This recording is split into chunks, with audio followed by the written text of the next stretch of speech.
Եվ բոլոր նրանք, ովքեր որ հավատում են, որ Քրիստոսը արդար էր,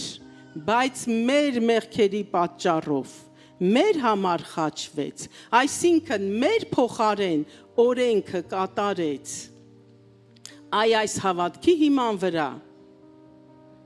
Հայրը մեզ արդարացնում է, որտեղ մենք հավատում ենք, որ Հայրը հարություն տվեց Քրիստոսին, որովհետև Քրիստոսը արդար էր։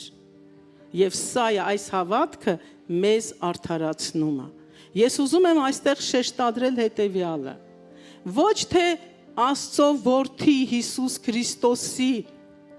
արդարությունն է ինձ վերագրված, այլ մարդու որդի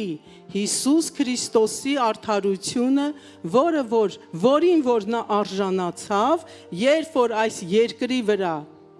արդար կյանքով ապրեց ամբողջ օրենքը կատարելով։